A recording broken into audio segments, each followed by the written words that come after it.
যতই করো বাহানা, যতই করো না না না, বিয়ের ফুল ফুটলে বাজবে বিয়ের বাজনা। রানী হয়ে যাবে সে, রানী হয়ে যাবে সে, বিয়ে যখন হবে। হাই, আমি Ipsita, welcome back to my channel. চলে এসেছি আমার একটা নতুন ভিডিও নিয়ে। কত পুরনো কথা মনে পড়ে যাচ্ছে। এই 1.5 বছর ধরে যে কথাগুলো শুনেছি, যে কথাগুলো, তার মধ্যে কিছু কথা বিশ্বাস হয়েছে, কিছু কথা বিশ্বাস হয়নি। ভেবেছি যে মানুষ কতটা সামনের জনকে বোকা ভাবে, তাই না? তো যাই হোক, এখন ভিডিওটা কি নিয়ে হচ্ছে, অবশ্যই ফোকলার সবকটা লাইভ দেখেছি, তার মধ্যে বেশ কিছু কথা বলেছি, আরও কিছু কথা এখনও বাকি থেকে যায় সেগুলো। আর তার সাথে সাথে মানে অবশেষে চলে আসলো সেই যে বহু চর্চিত সংগ্রামপুর মন্দিরে যে একটা বিয়ের ঘটনা, সেই বিয়ের ঘটনার যে একদম সেটা সত্যি, সেটাকে সত্যি প্রমাণ করার জন্য কি চলে আসলো না, ছবি টবি সমস্ত চলে আসলো। তো যাই হোক, একটা কথা দেখছিলাম যে ফোকলা বলছিল যে ও যখন জানতে পেরেছে যে টিন এখন ওর সাথে আর কোনো রকম সম্পর্ক রাখবে না, ও অন্য আরেকজনের সাথে সম্পর্কে জড়িয়ে গেছে, সেক্ষেত্রে ও বলেছে যে আমি যখন জানতে পারলাম যে ও আমার সাথে আর থাকবে না, অন্য একজনের সাথে জড়িয়ে গেছে, তার সাথেই আবার বিয়ে করবে, সংসার বাঁধবে, তাহলে এই এত বছর ধরে, 1.5 বছর ধরে আমি যে ওকে প্রমোশন ভিডিওগুলো পাইয়ে দিচ্ছিলাম, যে সুবিধাগুলো করে দিচ্ছিলাম, সেগুলো আমি আর কেন করে দেবো? তাই জন্য সে সময় তখন আমি আর কি আমি তার ব্যবস্থা করিনি। আর শুধু তাই নয়, ওর অ্যাকাউন্ট থেকে টাকাও আমি চেয়েছি যে তা সরিয়ে নেবো। কেন করব? যে আমাকে আর কি ডিচ করছে, তাকে নতুন করে কাজ পাইয়ে দেওয়া, তাকে ইনকামের রাস্তা করিয়ে দেওয়া, সেটা আমি কি করে করব? আমি তোমাকে ইনকাম দেবো আর তুমি সেই টাকাগুলো নিয়ে অন্য ছেলের সাথে বেলেল্লেপনা করবে, সেটা কি করে হতে পারে? আমি যখন এই কথাগুলো ফোকলা বলছিল, আমি ফোকলার মুখের দিকে তাকাচ্ছিলাম আর ভাবছিলাম যে look who's talking, look who's talking. 5টা বছর ধরে যার সংসার করলো, যার সন্তানকে জন্ম দিল, যে ওকে বিয়ে করে স্ত্রীর সম্মান মর্যাদা দিয়ে পুরো সমাজে, সোশ্যাল মিডিয়াতে রীতিমতো সবার চোখে একদম একদম কি বলবো, একদম উচ্চ শ্রেণীতে রেখেছিল, সেই পুরুষটি যখন জানতে পারছে যে 5 বছরে যার সাথে ও সংসার করছে, সে এখন তাকে ভালোবাসে না, সে অন্য একজনকে ভালোবাসে, তার সাথে সে সংসার করবে, তাকে ভালোবাসে বলছে, তাহলে সেই আর শুধু তাই নয়, তাকে পাওয়ার জন্য নিজের মানে একটা ছোট্ট বাচ্চা, 2.5-3 বছরের বাচ্চা, 5 বছরের সংসার, মান সম্মান সমস্ত কিছুকে ধুলোয় মিশিয়ে দিয়ে বেরিয়ে যাচ্ছে। সে যখন জানতে পারছে যে এ যে যাচ্ছে, তাহলে এর অ্যাকাউন্টে অনেক কষ্ট করে যে টাকাগুলো আমরা দুজনে মিলে ইনকাম করে কামিয়েছি, সেই টাকাটা আমি তাহলে সরিয়ে দিই, কারণ সেটা তো রাখা হয়েছিল আমার বাচ্চার জন্য, বাচ্চার ভবিষ্যতের জন্য। তাহলে সে যে ব্যাংকের অ্যাকাউন্ট থেকে, তার বউয়ের অ্যাকাউন্ট থেকে টাকাগুলো তার নামে, তার মায়ের অ্যাকাউন্টে সব জায়গায় যে সরিয়েছিল, তাহলে আজকের ডেটে আপনারা বুঝতে পারছেন যে এটাই স্বাভাবিক যে কিনা একসাথে তারা ইনকাম শুরু করেছিল। এই যে সোশ্যাল মিডিয়া আসার, এটা তো দুজনের একসাথে ডিসিশন। প্রথমে ডিসিশনটা নেওয়া হয়েছিল কি, যে দিদির হয়ে কাজ করব, দিদি যা দেবে হাত পেতে সেটা নিয়েই আমরা সুখে থাকবো। তারপর থেকে সেখান থেকে আস্তে আস্তে চোখ খুললো কার? অবশ্যই টিনের। কারণ যদি সন্দীপের হতো, তাহলে সন্দীপ নিজের কোনো অ্যাকাউন্ট দিয়ে কোনো চ্যানেল খুলতে পারতো। এই যে টিনই ওকে বুঝিয়েছে যে আমরা নতুন একটা চ্যানেল খুলি, দিদি যা দিচ্ছে, আমরা কিছু জিনিস নিজেদের মতো করে দিই, কারণ দিদি আমাদের ঠকাচ্ছে, দিদি জামাইবাবু আমাদের ঠকাচ্ছে, অনেক টাকা তারা আমাদের দিয়ে ইনকাম করছে, আর তার মাঝখান থেকে কিছু টাকাও দিতে তাদের যেন ভালো লাগছে না, তাদের মানে হাত থেকে যেন টাকা বেরোচ্ছে না, সেটা কোথা থেকে জানতে পেরেছিল? ওই ওদের আত্মীয় স্বজনদের তরফ থেকে কিন্তু জানতে পেরেছিল। আর তারপর এই ইউটিউব ঘাঁটতে সবাইকে দেখতে বুঝতে শিখেছিল যে ইউটিউব করলে কত টাকা ইনকাম করা যায়। তাহলে সেই টাকাগুলো, কষ্টার্জিত টাকাগুলো যখন সন্দীপ সরিয়ে নিয়েছিল, যখন সংসার ছেড়ে বেরিয়ে অন্যের হাত ধরেছে বলে, তাহলে কি সন্দীপ সেটা খুব ভুল করেছিল? করেনি। করেছিল কি? কিন্তু এই অসভ্য ফোকলাটা তখন কি করেছিল? এই ইনফরমেশনগুলোই এই টিনের তখন যে প্রধান দালাল, তাকে দিয়ে দিনের পর দিন সন্দীপকে ছোট করিয়েছে। দিনের পর দিন সন্দীপের ফ্যামিলির লোকজন, সন্দীপের মায়ের গর্ভকে নর্দমা বলা থেকে শুরু করে, সন্দীপরা মেয়েদের পছন্দ করে না, এই সমস্ত কথাগুলো তখন বলিয়ে সন্দীপকে আর সন্দীপের পরিবারকে রীতিমতো মলেস্ট করেছে। টিন যতটা না বলতো, তার চেয়েও বেশি বলতো এই ফোকলা। টিন যে কথাগুলো ফোকলার সাথে ডিসকাস করেছে। হতে পারে হয়তো যে যে সময় প্রেমের সময় হয় দেখবেন নিজেকে ভিকটিম সাজানো, নাহলে তুমি একজনের বাড়ির বউ, তুমি একজনের মা, তুমি সংসার করছো, তার সত্ত্বেও তুমি অন্য একজনকে ভালোবাসছো। কেন ভালোবাসছো সেই জায়গাটা বোঝানোর জন্য তাকে সেরকমভাবে বলতে হয়েছিল যে সে অত্যাচারিত, নিপীড়িত, নির্যাতিত, অত্যাচারিত, এগুলো বলতে হয়েছিল। আর তার সাথে কি সে স্বামীর সংসারে না সুখ পায়, শারীরিক সুখ, আর না মানসিক সুখ পায়। এই কথাগুলো তো বলতে গিয়ে বলতে হয়েছিল। আর সেগুলোকেই পরবর্তীকালে কন্টেন্টের নামে বেচে খেয়েছে টিনের দালাল, আর তার মদত দিয়েছে কে? এই ফোকলা। তো ওই যে একটা কথা শুনেছিলাম না, যে করে অন্যের মন্দ তার মন্দ করে গোবিন্দ। তো একদম এই কথাটা জায়গা মতো গিয়ে লাগছে, জায়গা মতো গিয়ে একদম লেগেছে। তো যাই হোক, একটা কথা বলছিল এই ফোকলা, যে যখন ওদের ত্যায্য কন্যা করা হলো, টিনকে নাকি ত্যায্য কন্যা করা হয়েছিল, তারপর সেই সময় আবার যখন একবার একটা কেস করতে গেছিল, তখন ওর বাপি সামনে ছিল, ওই যে রিকভারি কেস, সেখানে নাকি ও মেয়েকে বলেছে যে না, কোনো রকম কোনো বাড়িতে যাওয়া হবে না, তুমি সব ঝামেলা মিটাবে তারপর বাড়িতে আসবে। হ্যাঁ, তো তাহলে এই রিকভারির দিন তো ওর বাবার সাথে করে গেছিল, তাহলে এই কথাটা কতটা সত্যি কতটা মিথ্যা সেটা কিন্তু আমাদের বিচার করতে হবে। দেখুন, ফোকলা যে কথাগুলো আজকের ডেটে দাঁড়িয়ে বলেছে, সব কথাই আমার মনে হয় ও সত্যি কথা অনেকটাই বলেছে। কারণ এখন ও জানে যে ওখানে ওর আর ফেরার পথ নেই, ওখানে ও আর ফিরতে পারবে না। সেই জন্য এই 1.5 বছর ধরে যে ও পদে পদে টিনের সাথে ছিল, যে কথাগুলো আমরা ভিডিওর মাধ্যমে বলেছি, যে ছায়া দেখা যাচ্ছে, গলা শোনা যাচ্ছে, সেগুলো যে সব সত্যি, সেই কথাগুলো কিন্তু ফোকলা আজকে বলেছে। কিন্তু তার মধ্যেও বেশ কিছু কথা, বেশ কিছু প্রশ্ন থেকে যায়। তো তার মধ্যে প্রধান একটা প্রশ্ন করি, এই ফোকলা, সুরাটের কথাটা এবার একটু বল।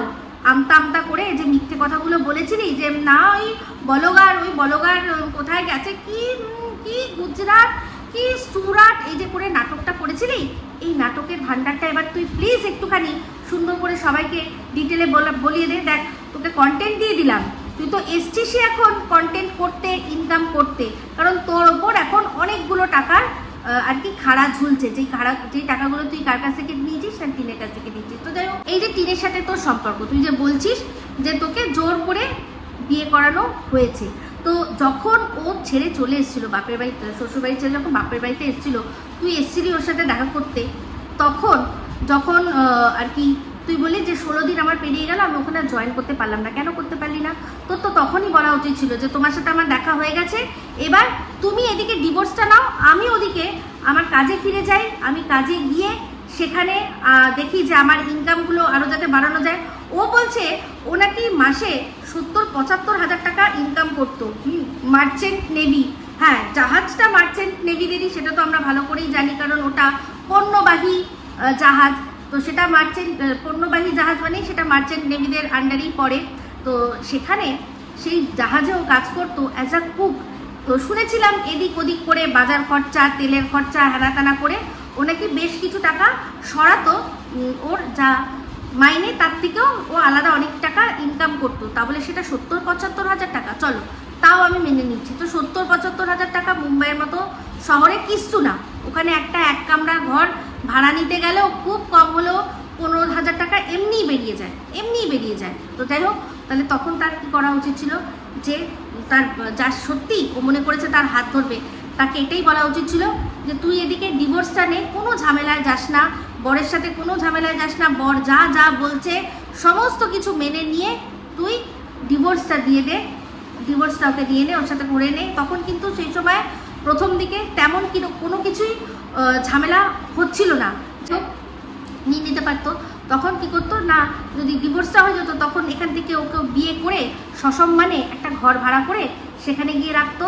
তারপর যদি টিনের মনে হতো যে হ্যাঁ আমি ব্লগিং করব, বা আমি অন্যরকম কোনো কন্টেন্ট ক্রিয়েট করব, শর্ট ভিডিও, আজকাল তো শর্ট ভিডিওর তখন থেকেই খুব রমরমা, শর্ট ভিডিও করব, যা হোক যেটা হোক আমি যাই করবো, বা আমি যদি মনে করি যে মুম্বাই গিয়ে আমি অন্য কোনো কাজ করব, যা হোক যেটা হোক, ছোটো বড়ো যা হোক কোনো কাজ করব, আমি সেটা তার ডিসিশন ছিল। কিন্তু ও কি করলো, একটা পুরুষ মানুষ কোনোদিনও শুনেছেন যে কারোর হাত ধরলে সে কাজ ছাড়ে? আমি তো জানি যে পুরুষ মানুষরা কাজ করেও না, তারাও বিয়ে করার জন্য ছোটো খাটো মামুলি হলেও কোনো কাজ ধরে, কিন্তু ওর ক্ষেত্রে বিষয়টা উল্টো। সেই জন্যই বলছি যে ও এই যে কথাগুলো বলছে না প্রতারণার কথা, সেই প্রতারণার কথাটা মানে ওর প্রতি সেই প্রতারণার যে যুক্তিটা খাটে না, কারণ প্রতারণা ও করেছে আর আরেকজনের সাথে করানোর জন্য সে মদত দিয়েছে। আজকে শুনলাম ওর বাবা নাকি টিনকে বুঝিয়েছিল যে যা হয়েছে হয়েছে, তুমি ফিরে যাও, তুমি ফিরে যাও। সত্যি এই কথাটা, কিছু কিছু কথা আছে যেগুলো টিন যতক্ষণ না নিজের মুখ থেকে বলবে ততক্ষণ বুঝবো না। তো জানি না, হয়তো হতেও পারে তিনি হয়তো ভেবেছেন যে ছেলের বিয়ে এক বাচ্চার মায়ের সাথে হবে, ছেলেকে কিছুভাবে আটকাতে পারছি না, তাহলে বরং মেয়েটিকেই বুঝাই, সে যদি তার সংসারে ফিরে যায় তাহলে তো আমার ছেলে মুক্তি পেয়ে গেল সেখান থেকে। তো যাই হোক, একটাই কথা খুব ভালো করেই জানি যে শুধুমাত্র ওই 1 লক্ষ টাকার ইনকামের কথাটা শুনে সেটার ওপর আর কি ফোকাস করেই কিন্তু টিনের হাতটা ধরা, না হলে ওদের সম্পর্কটা ক্যাজুয়াল ছিল, কোনো রকম মানে ভালোবাসা এই ফোকলার তরফ থেকে কিন্তু ছিল না। না হলে যদি সত্যিই হতো তাহলে এটা কখনোই বলতো না যে ঠিক আছে যখন তুই বলবি তখনই তোকে ছেড়ে দেবো, তাই না? তো যাই হোক, আরেকটা কথা, তো বোঝা গেল এই টাকার কথাটা, যেই টাকা নিয়ে এত কথা সন্দীপকে বলা হয়েছে সেই কথার সাথে আজকে এই ফোকলাও যে কথা বলছে, এটা দেখলেন কতটা স্বাভাবিক। তো প্রত্যেকটা হাজব্যান্ডই এটা বলবে। তো যাই হোক, এখন টিনের যে প্রধান এজেন্ট কাম দালাল আছে, হ্যাঁ, মানে আমাদের এই যে ওয়াইটির যে দাদা, সেই দাদার মুখে একটা কথা শুনলাম, বলল যে বেচু এখনো বলছে সন্দীপকে বেচু, এখনো বেচুক বলছে, যে যখন আগে বিয়ে করেছিল সেই আগের বিয়েতেও ও কি করেছে না বাড়িঘর তৈরি করে দিয়েছে। যদি সেই যুক্তি হয় তাহলে এই দাদার বাড়িও তো ওর বউ করেছে, তাহলে ও তো অনেক বড় বউ বেচু, তাই না? অনেক বড় বউ বেচু। ও নিজেই বলেছিল যে বাড়িটা তৈরি করেছি, সেখানে ওর সেরকম কোনোই ইনকাম নেই, ওর মা কিছু টাকা জমিয়েছিল আর ওর বউ সে কি করতো না ইউটিউব করতো, একটা সময় ভালো ভিউজ হতো, সেখান থেকে টাকা জমিয়ে নাকি বাড়ি করেছে। তাহলে তো ওর বউও বাড়ি তৈরি করে দিয়েছে। তাহলে যদি সত্যিই সেরকম হয়, কোনো হাজব্যান্ড ওয়াইফের মধ্যে কখনো এই কথাটা আসতে পারে যে বেচু? ওর প্রত্যেকটা স্ত্রীও এই যে দালালের কথা বলছে, সেও তার যেখানে থাকবে তার জন্য খরচা করে সেখানে ও ভালো বাথরুম পায়খানা আর কি করেছে না রান্নাঘর তৈরি করেছে। এটা হাজব্যান্ড ওয়াইফ তাদের মধ্যে চলতে পারে, কিন্তু কোনো বয়ফ্রেন্ডের জন্য কোনো মেয়ে এই জিনিসটা যদি করে দেয়, সেটা বলবো অবশ্যই বেচু, বা সেটাকে বলা যাবে যে হ্যাঁ, যে মেয়েটাকে ইউজ করেছে। এই যে ফোকলা বলছে যে এই 1.5 বছরের সম্পর্কে বল তোর কাছ থেকে আমি কি পেলাম, কেন এই যে পুরো বাড়িটা রেনোভেশন করে দেওয়া হচ্ছে, সেটা তো জন্মান্তরের জন্য পেয়ে গেল। মানে ও বসে ওর বাবা ভোগ করবে, ও বসে ভোগ করবে, ওর পরবর্তী প্রজন্ম পর্যন্ত ওইগুলো ভোগ করবে। মাঝে মাঝে একটুখানি যদি আর কি টাচ আপ করে নেয়, রঙের কথা বলছি, টাচ আপ করে নেয়, তাহলে পায়নি ওর সাথে ঘোরা বেড়ানো, খাওয়া দাওয়া, শপিং করা, তার উপর কি না শরীর ভোগ। সেটা টিন বলেছে যে কেন তুই তো 1.5 বছর ধরে আমার শরীরটা ভোগ করেছিস। কথাটা তো ঠিকই বলেছে, কারণ এটা ওরা তো যতই এই বিয়েটা হোক আইওয়াস, কিন্তু এটা লিগ্যাল বিয়ে নয়। তো যাই হোক, এই বিয়ে সম্পর্কে যে কথাটা বললো টিনের এই এখনকার প্রধান দালাল দাদা, বাপরে বাপ, আমি হাসবো না কাঁদবো বুঝতে পারছি না। বলছে নাকি ওটা একটা কি শ্যুট, ওটা হচ্ছে গানের শ্যুট, গানের শ্যুট, যেখানে চিন্তা করে দেখুন যে সময় এই মেয়েটি তার এখনো কি হয়নি না ডিভোর্স হয়নি, তো সেই মেয়েটির মাথায় এটাও আসলো না যে এখন এই যে আমি গানের শ্যুটটা করছি সেটা তো আমি ছাড়তে পারবো না, কারণ আমার তো ডিভোর্স হয়নি। এটাকে দেখে যদি সত্যি ডিভোর্স মানে আর কি বিয়ে বলে আমার বর দাবি করে, তখন তো আমি ফেসে যাব। মানে ও কি আর সময় পেল না যে বিয়ের শ্যুট করার একটা নাটক গান করবে? 5টা বছর ধরে ও সন্দীপের বাড়িতে ছিল, সন্দীপের সাথে অনেক ও কন্টেন্ট ক্রিয়েট করেছে, সেখানে ওর হাজার একটা গানের আমরা দেখেছি, সে টাপাটিনি থেকে শুরু করে তারপর হচ্ছে দুর্গা সেজে কাশফুলে নাচার থেকে শুরু করে অনেক দেখেছি, কিন্তু আজ পর্যন্ত কোনোদিনও এই বিয়ের নাটক করার গানের শ্যুট করা তো আমরা দেখলাম না। হ্যাঁ, আর সবচেয়ে বড় মজার কথা, যেখানে গানের শ্যুট হচ্ছে সেখানে ডে লাইটেই ছবিগুলো আপনারা দেখবেন কীরকম অন্ধকার, যারা গানের শ্যুট করবে সেখানে তো প্রচুর আলো থাকবে, লাইট থাকবে, সেখানে লাইট থাকবে, তো সেই লাইট কোথায়? আর সেই নাটকের বিয়েতে দাদা এসে সম্প্রদান করছে, এটা হতে পারে? আমরা সবাই জানি এই বিয়েটা একটা ইলিগাল বিয়ে, আর সেটা করা হয়েছিল শুধুমাত্র আইওয়াসের জন্য। কাদের আইওয়াস? না ওই যে ফোকলার যে বাড়ি, তার পরিবার, তার যে পাড়া প্রতিবেশী আছে তাদের। কারণ এরকমভাবে একটা মেয়ে, একটা বয়স্তা মেয়ে ওর বাড়িতে এসে থাকবে, যেখানে কিনা ফোকলার মতো একটা ছেলে রয়েছে, আর ফোকলার চরিত্র মাশাআল্লাহ সুবহানাল্লাহ আমরা সবাই মানে ওদের এরিয়ার সবাই জানি, সেখানে কোন পরিচয়ে ওই মেয়েটাকে ওর বাড়িতে ঢোকাবে? সেই জন্যই এই ব্যবস্থাটা ওরাও ভালো করে জানে এটা জাস্ট কি বলবো একটা ইললিগাল বিয়ে। বিয়ে তো অবশ্যই, কারণ ওখানে স্বয়ং মা কালীকে আর কি সাক্ষী রেখে 33 কোটি দেবদেবীকে সাক্ষী রেখেই কিন্তু ওরা ওই কাজটা করছিল। যতই নাটক হোক না কেন মনের দিক দিয়ে, হ্যাঁ সমাজ ওদের ওখানকার সমাজে হয়তো স্বীকৃতি পেয়েছে, কারণ যারা জানেই না যে টিনের এখনো ডিভোর্স হয়নি তাদের কাছে ও ওখানকার নববধূ। কিন্তু যারা আমরা জানি যে টিন অলরেডি বিবাহিত আর তার ডিভোর্স হয়নি, তো আমরা ভালোভাবে জানি যে হিন্দু ম্যারেজ অ্যাক্টে একজনের সাথে বিবাহিত অবস্থায় থাকাকালীন অন্য আরেকজনের সাথে বিয়ে সে করতে পারবে না, সেটা ইললিগাল। তো যাই হোক, সবাই শাস্তি দাবি করছে, সবাই শাস্তি দাবি করেছে। আর সত্যি কথা বলতে টিনকে যতই মানে ও প্রচণ্ড খারাপ, কিন্তু এই যে এই অন্যায়টাও করেছে, এই জিনিসটা একদম মেনে নিতে পারছি না। আমি তখন থেকেই জানতাম যে এই জিনিসটা করেছে, কিন্তু সেই জিনিসটা করেছে যে কী কারণে সেটাও বুঝতে পারছি, যে শুধুমাত্র একসাথে থাকার জন্য, ওখানে যাতে লোকরা কোনো আঙুল তুলতে না পারে বা কোনো আপত্তি করতে না পারে, সেই জন্যই শুধু।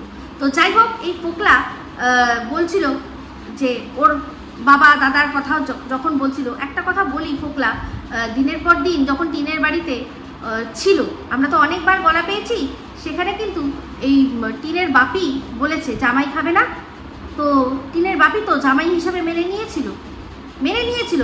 কিন্তু তাহলে অসুবিধাটা কোথায় দাঁড়ালো?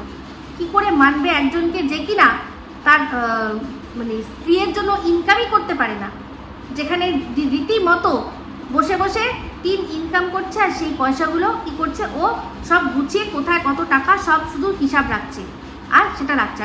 আর যেই মুহূর্তে টিন নিজের বাপের বাড়িতে কোনো খরচা করতে যাচ্ছে, তখনই ওর হয়ে যাচ্ছে প্রবলেম। তো যাই হোক, টিনের বাপের বাড়িরও কথা বলে মানে শেষ করানো যাবে না। সবার আগে এই যে বললো না, যে শুনলাম যে এই বকদাদার বাড়িতে নাকি ঠাস করে একটা চড় মেরেছে ফোকলাকে, কে না টিনের দাদা।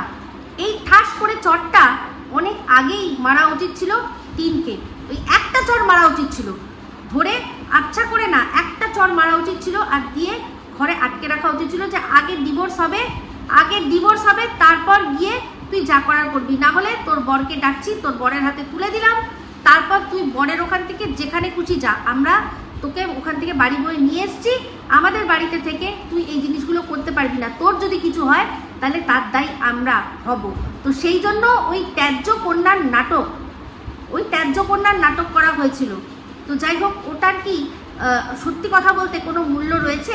যদি সত্যিই ত্যায্য কন্যা করেই দিয়ে থাকে, তাহলে আবার এই দাদা গিয়ে কি করে সম্প্রদান করছে?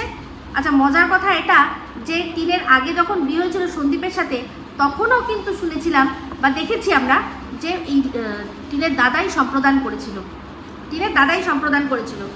আজ আবারও কি করেছে, ঝামেলা অশান্তি করে বোনকে বাড়িতে নিয়ে এসছে, আবারও এরপর হয়তো সম্প্রদান করবে। কিন্তু টিনের যেরকম একটা ইমেজ আমরা দেখছি, তাতে সত্যি কথা বলতে টিনকে একটাই কথা বলবো, যে আর যাই করো আর বিয়ে করো না, ডিভোর্সটা নিয়ে নাও, নিজের মতো নিজে বাঁচো।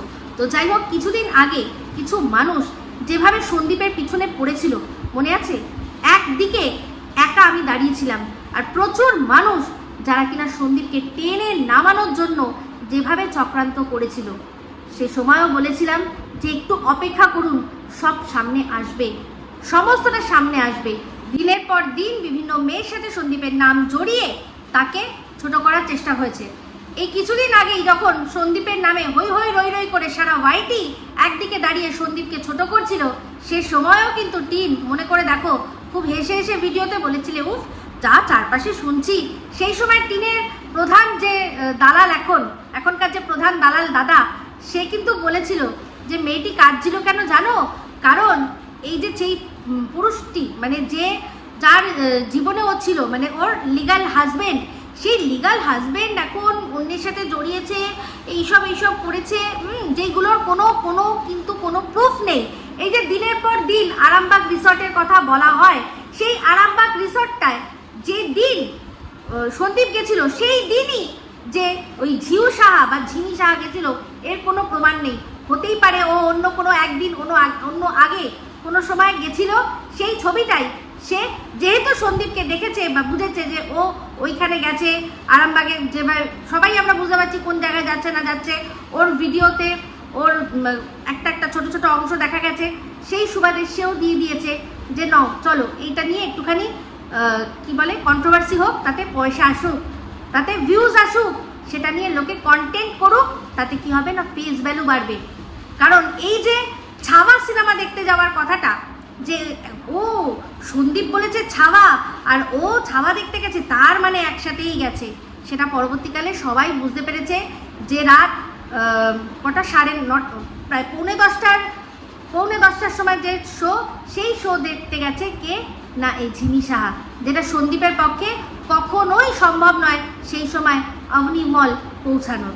তো সেটা নিয়েও চেষ্টা করেছে অনেক আর কি সন্দীপের ঘাড়ে চাপানোর, কিন্তু পারেনি। কিছু মানুষ আমরা শক্ত পিলারের মতো সন্দীপের পাশে ছিলাম, আছি, থাকবো, যতদিন না পর্যন্ত এই যে সো কল্ড বানিয়ে গল্পগুলো বানানো হয় যে এই মন্দির তারাপীঠ মন্দিরে এরকমই একটা দৃশ্য নাকি ঘটানো হয়েছিল, সেইটা যতদিন না আমাদের সামনে আসছে ততদিন সন্দীপের পাশে থাকবো। তো একসাথে দুজনকে মন্দিরে দেখা যেতেই পারে, কারণ সে সময় বোঝা যাচ্ছিল যে কেউ রয়েছে, কেউ ওদের সাথে গেছে।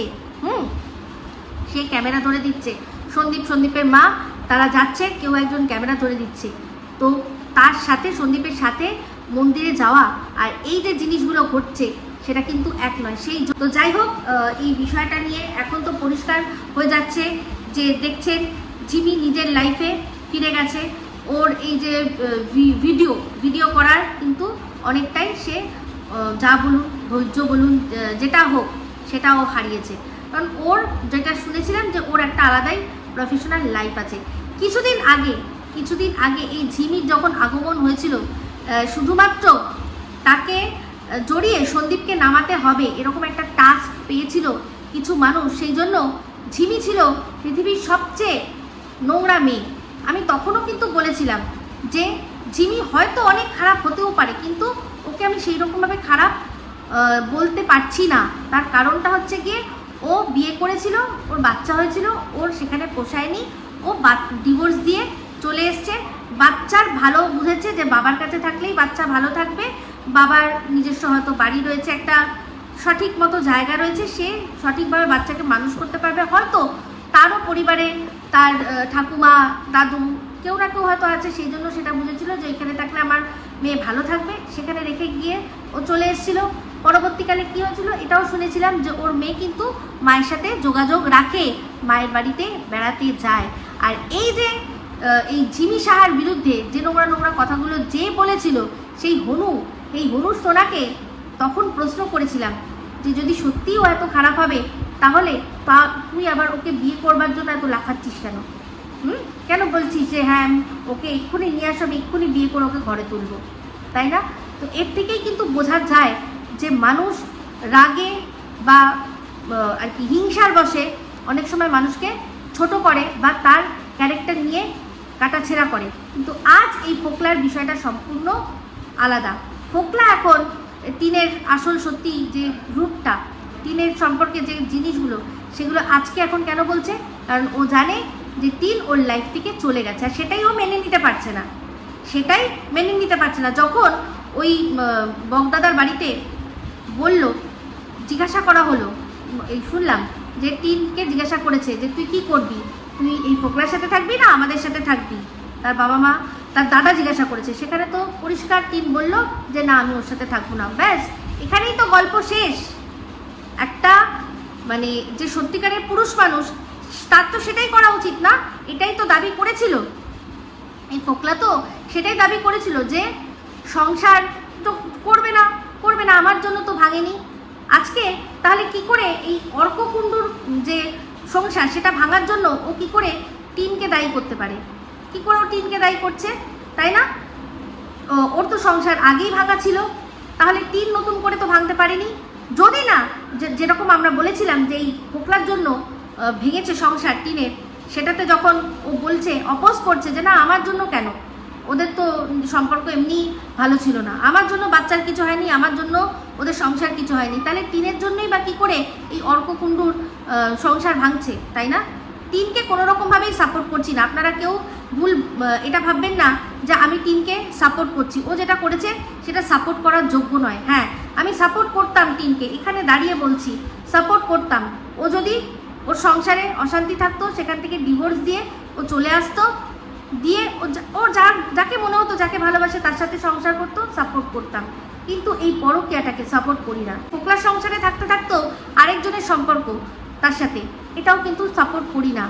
তো আবারও বলছি, যদি ফোকলার সাথে মনোমালিন্য হচ্ছিল, ফোকলার সাথে সংসারে পোষাচ্ছিল না, ওকে ছেড়ে ওর সাথে সম্পর্ক পুরো চুক্তা করে দিয়ে তারপর আবার অন্যের সাথে সম্পর্ক করা উচিত ছিল। অন্যের সাথে সম্পর্ক করেছি বলে এই সম্পর্কটা ভাল লাগছে না, এইটাতে আপত্তি। তো এই যে যারা পরকীয়া করে বরাবরই তারা এটাই করে, একটা সম্পর্ক থাকতে আরেকটা সম্পর্ক এক্সট্রা কিছু চাই, এক্সট্রা সম্পর্ক চাই, এক্সট্রা নতুন আবার অন্যরকম কিছু চাই। তো তাহলে এই যে বড় বড় ডায়লগ যখন সন্দীপকে দিয়েছিল এই ফোকলা, আজকে কেন ও মেনে নিতে পারছে না? যদি টিনের আরও একজনের সাথে গল্প করে, মানে ওর সাথেও সংসার করে, আরেক কারোর সাথে গল্প করে, খায় দায়, ঘুরে বেড়ায়, তাদের পিছনে খরচা করে, তাহলে কেন সে মেনে নিতে পারছে না? কারণ এটা মেনে নেওয়া যায় না। কিন্তু সে সময় সন্দীপকে যেভাবে ছোট করেছিল, মানে যে কথাগুলো হয়তো টিন ওর সাথে শেয়ার করেছে, সেগুলো এই দালালদের বলে বলে যেভাবে সন্দীপকে ছোট করেছিল, কোনো রকমভাবে আমি তো, সন্দীপ যদিও ক্ষমা করে দেয়, আমি কোনোদিনও ক্ষমা করতে পারবো না। কারণ সন্দীপকে সেই চোখেই দেখি, সেই রকমভাবে ভাইয়ের মতো করে ভালোবাসি।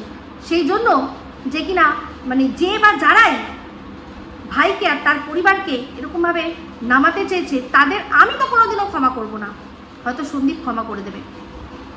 তো যাই হোক, সবাই বলছে শাস্তির কথা, সবাই বলছে এবার সেই শাস্তি দিতে গেলে সন্দীপকে আবারও এই বিষয়ের মধ্যে জড়িয়ে থাকতে হবে। আমি একটাই কথা মানে বলি, দেখতে চাই যে সন্দীপ মানে পুরোপুরি ঝামেলা মুক্ত হয়ে সুন্দর করে শান্তির জীবন যাপন করুক, এটাই আমি দেখতে চাই। একটা কন্টেন্ট ক্রিয়েটার হয়েও বা বড় দিদির মতো ভালোবাসি সেই হয়েও আমি দেখতে চাই যে ও সব দেখবে, পরবর্তীকালে ওর এক্সের কি হলো, তার এক্সের কি হলো, সমস্ত দেখবে, কিন্তু ও নিজে কোনো রকমভাবে এই নোংরার মধ্যে আর জড়িয়ে থাকবে না।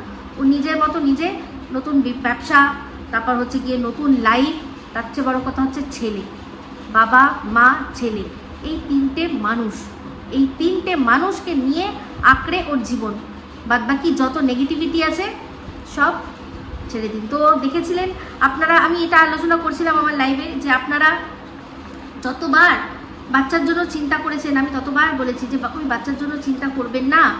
আর অবশ্যই সন্দীপের জন্য, বাচ্চার জন্য, দুজনের জন্যই আপনাদের, তার সাথে সাথে আপনাদের মধ্যে আমাদের প্রার্থনা, আমাদের দোয়া, আমাদের প্রেয়ার, এই সব মিলে ওরা খুব ভালো থাকবে। তো আজকে সন্দীপ ওর ভিডিওর মধ্যে বলছিল যে পাঁচটা বছর ধরে একটা প্রাণীকে কিভাবে রেখেছি। যেদিন প্রথম সন্দীপ এই কথাটা বলেছিল যে তোমরা জানো না পাঁচটা বছর ধরে আমি কিভাবে ওকে সামলেছিলাম, সেই দিন সবচেয়ে বেশি রাগ মনে হয় আমার হয়েছিল যে হ্যাঁ মানে কি, পাঁচটা বছর তুমি সামলেছো, মানে ও কি ছোটি বাচ্চি হ্যাঁ ক্যা? তো সত্যি কথা বলতে, এই যে আগের দিন ওর দিদিকে বলছিল যে তোমার ছোট্ট মেয়েটা দেখেছো, তার কীর্তি দেখেছো, তো সত্যি কথা বলতে ওই সেম ছোট্ট মেয়ে, বাচ্চা মেয়ে, ছোট কোনো এক গায়ের বধূ ভেবে ভালোবাসাটা ওর প্রতি সেই রকমই ছিল। তো টিন একটা কথা শুনলাম যে সত্যি কথা বলতে এই বক দাদার সম্পর্কে ফোকলা যা বলেছে প্রত্যেকটা কথা আমি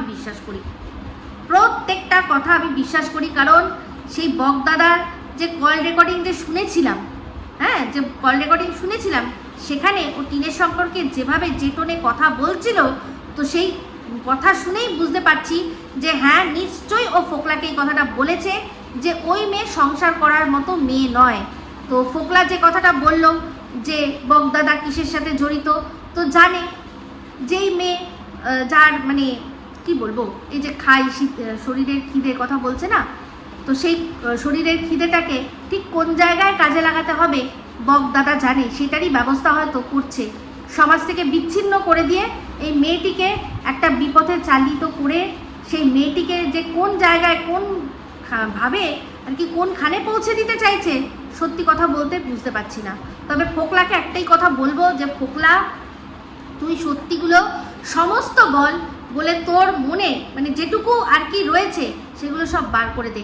আর এই যে তুই বলছিস না বেশ কিছু কল রেকর্ডিং আছে, আমি তো সেগুলো দিতে পারছি না, তাহলে তো আমি ঝামেলায় পড়ে যাব। এক কাজ কর না, পাশের দেশের যে আছে সে তো তোকে এখন নাম ধরে ধরে তোর সাথে ভালোভাবেই কথা বলছে, তাকে দিয়ে দে। সে হয়তো কোনো আইনের আওতায় পড়বে না, আমরা শুনি, আমাদেরও শোনার দরকার রয়েছে। ওকে দিয়ে দে, ও ওখান থেকে পাশের দেশ থেকে যদি চালায় তাহলে কেউ কিছু করতে পারবে না। তাহলে আশা করি আমরা সবাই সত্যিটা শুনতে পারবো। তো আমি তো মোটামুটি কখন সত্যি বলছে কখন মিথ্যে বলছে বডি ল্যাঙ্গুয়েজে একটুখানি হলেও বুঝতে পারি। তো সেক্ষেত্রে এটা বলতে পারি যে বগদাদার সম্পর্কে যা যা বলেছে সব সত্যি। আর বগদাদা যে আবার আমাদের এই টিনের প্রধান যে এখন দালাল দাদা আছে, তার বাড়িতেও তার ঘরে অবধি তার নজর পড়ে গেছে, বুঝতে পারছি এটাও হয়তো সত্যি কথাই। কারণ ওনার ওই রকমই চরিত্র, খানিকটা ওনার যে চরিত্রের প্রচণ্ড প্রবলেম রয়েছে সেটা আমরা বুঝতে পারি দেখে। মোটামুটি যদি প্রমাণ থাকতো তাহলে প্রমাণ দেখিয়ে দিতাম, নাহলে বুঝতেই পারি। তো যাই হোক, তার বাড়ি যে যিনি আছেন তার যদি প্রবলেম না থাকে তাহলে আমাদের প্রবলেম থাকার কিছু নয়, কিন্তু যখন শুনতে পাচ্ছি তখন সমালোচনা তো করবই, সমালোচনা তো বানতাই হ্যাঁ, তাই না? তো যাই হোক, এই অবধি এখন রাখলাম, আবারও অবশ্যই কিছু যখন বলার হবে নিশ্চয়ই আসবো। হ্যাঁ, আসবো, এখনো তো অনেক কিছু বলা হয়নি, হ্যাঁ, দালাল সম্পর্কে পরে আসছি। তো এই ভিডিওটা এখানেই এড করছি। যদি ভালো লাগে তাহলে অবশ্যই লাইক শেয়ার কমেন্ট করতে ভুলবেন না। যারা চ্যানেলটা সাবস্ক্রাইব করেননি তারা সাবস্ক্রাইব করে নেবেন। সবাই ভালো থাকবেন, সুস্থ থাকবেন। আবার আসছি খুব শীঘ্র নতুন ভিডিও নিয়ে। টাটা।